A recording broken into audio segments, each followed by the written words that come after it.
जय श्री राम। आज हम मंगलवार व्रत की पौराणिक कथा सुनेंगे। व्यास जी ने कहा, एक बार नैमिषारण्य नेतृत्व में 80,000 मुनि एकत्र होकर पुराणों के ज्ञाता श्री सूत जी से पूछने लगे, हे महामुने, आपने हमें अनेक पुराणों की कथाएं सुनाई हैं। अब आप कृपा करके हमें ऐसा व्रत और कथा बताइए जिसके करने से संतान की प्राप्ति हो तथा मनुष्य को रोग, शोक, अग्नि, सर्व दुख आदि का भय दूर हो, क्योंकि कलयुग में सभी जीवों की आयु बहुत कम है। फिर इस पर उन्हें रोग, चिंता के कष्ट लगे रहेंगे, तो फिर वह श्री हरि के चरणों में अपना ध्यान कैसे लगा सकेंगे। श्री सूत जी बोले, हे मुनियों, आपने लोक कल्याण के लिए बहुत ही उत्तम बात पूछी है। एक बार युधिष्ठिर ने भगवान श्री कृष्ण से लोक कल्याण के लिए यही प्रश्न किया था। तब भगवान श्री कृष्ण और युधिष्ठिर का संवाद तुम्हारे सामने कहता हूँ, ध्यान देकर सुनो। एक समय पांडवों की सभा में श्री कृष्ण जी बैठे हुए थे। तब युधिष्ठिर ने भगवान श्री कृष्ण से प्रश्न किया, हे प्रभु नंदानंद गोविंद, आपने मेरे लिए अनेक कथाएं सुनाई हैं। आज आप कृपा करके ऐसा व्रत या कथा सुनाइए जिसके करने से मनुष्य को रोग, चिंता का भय समाप्त हो और उनको पुत्र की प्राप्ति हो। हे प्रभु, बिना पुत्र के जीवन व्यर्थ है। पुत्र के बिना मनुष्य नरकगामी हो जाता है। पुत्र के बिना मनुष्य पितृ ऋण से छुटकारा नहीं पा सकता और ना ही उनका पुत्रंग नाम नरक से उद्धार हो सकता है। अतः पुत्रदायक व्रत बतलाइए। श्री कृष्ण भगवान बोले, हे राजन, मैं एक प्राचीन इतिहास सुनाता हूँ, आप उसे ध्यान पूर्वक सुनो। कुंडलपुर नामक एक नगर था। उसमें नंदा नामक एक ब्राह्मण रहता था। भगवान की कृपा से उसके पास सब कुछ था, फिर भी वह दुखी था। इसका कारण यह था कि ब्राह्मण की स्त्री सुनंदा के कोई संतान न थी। सुनंदा पतिव्रता थी, भक्ति पूर्वक भी श्री हनुमान जी की आराधना किया करती थी। मंगलवार के दिन व्रत करके अंत में भोजन बनाकर हनुमान जी का भोग लगाने के बाद स्वयं भोजन करती थी। एक बार मंगलवार के दिन ब्राह्मणी गृह कार्य के अधिकता के कारण हनुमान जी को भोग न लगा सकी, तो इस पर उसे बहुत दुखी हुआ। उसने कुछ भी नहीं खाया और अपने मन में प्रण किया कि अब तो अगले मंगलवार को ही हनुमान जी को भोग लगाकर अन्न जल ग्रहण करूंगी। ब्राह्मणी सुनंदा प्रतिदिन भोजन बनाती, श्रद्धापूर्वक पति को खिलाती, परंतु स्वयं भोजन नहीं करती और मन ही मन श्री हनुमान जी की आराधना करती थी।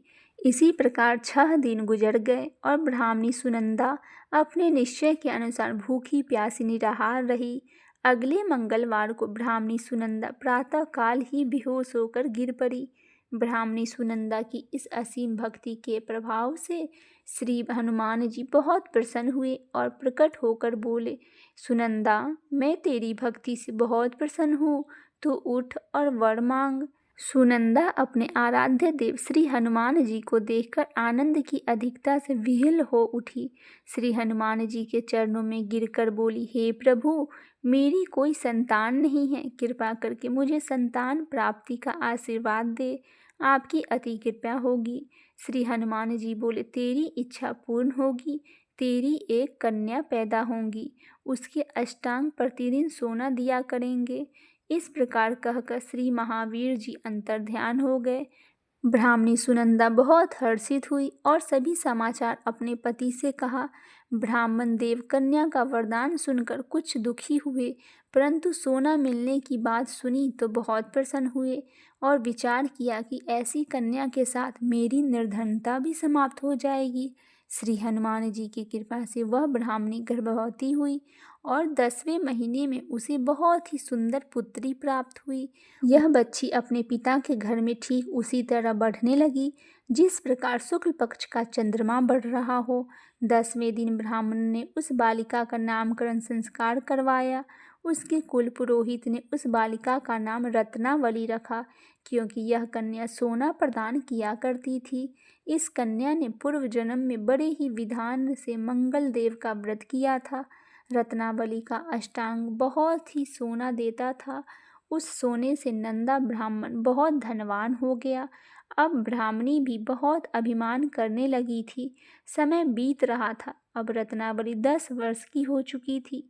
एक दिन जब नंदा ब्राह्मण प्रसन्नचित्त था, तब सुनंदा ने अपने पति से कहा, मेरी पुत्री रत्नावली विवाह के योग्य हो गई है, अतः आप कोई सुंदर तथा योग्य वर देखकर इसका विवाह करवा दे। यह सुनकर ब्राह्मण बोला, अभी तो रत्नावली बहुत छोटी है। तब ब्राह्मणी बोली, शास्त्रों की आज्ञा है कि कन्या 8वें वर्ष में गौरी, 9 वर्ष में रोहिणी, 10वें वर्ष में कन्या, इसके पश्चात रजस्वला हो जाती है।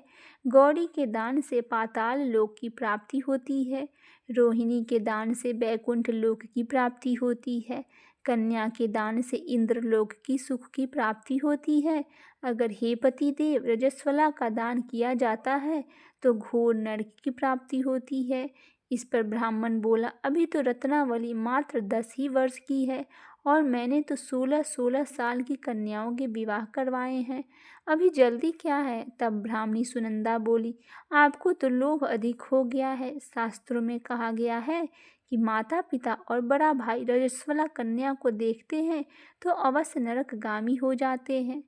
तब ब्राह्मण बोला, अच्छी बात है, कल मैं अवश्य योग्य वर की तलाश में अपना दूत भेजूंगा। दूसरे दिन ब्राह्मण ने अपने दूत को बुलाया और आज्ञा दी कि जैसी सुंदर मेरी कन्या है वैसे ही सुंदर वर उसके लिए तलाश करो। दूत अपने स्वामी की आज्ञा पाकर निकल पड़ा। पंपई नगर में उसने एक सुंदर लड़के को देखा। यह बालक एक ब्राह्मण परिवार का बहुत गुणवान पुत्र था। इसका नाम सोमेश्वर था। दूत ने इस सुंदर व गुणवान ब्राह्मण पुत्र के बारे में अपने स्वामी को पूर्ण विवरण दिया। ब्राह्मण नंदा को भी सोमेश्वर अच्छा लगा और फिर शुभ मुहूर्त में विधि पूर्वक कन्यादान करके ब्राह्मण ब्राह्मणी संतुष्ट हुए।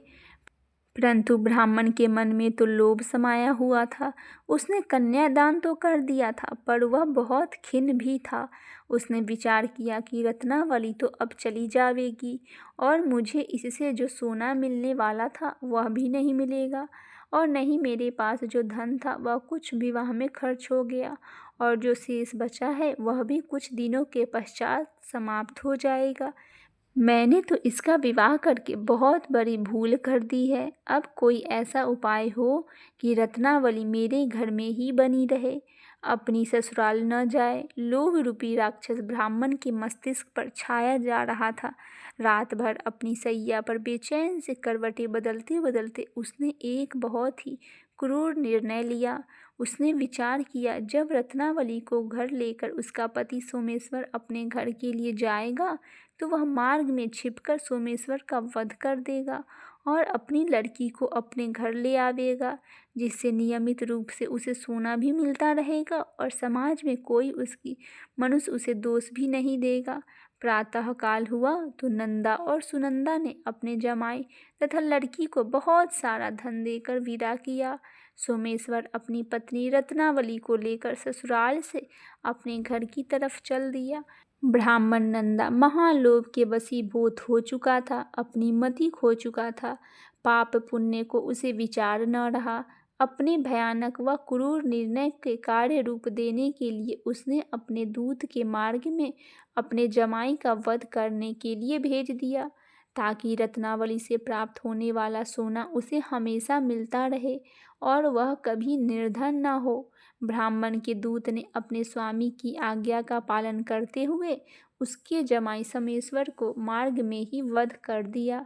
समाचार प्राप्त कर ब्राह्मण नंदा मार्ग में पहुंचा और रुदन करती अपनी पुत्री रत्नावली से बोला, हे पुत्री, मार्ग में लुटेरों ने तेरे पति का वध कर दिया।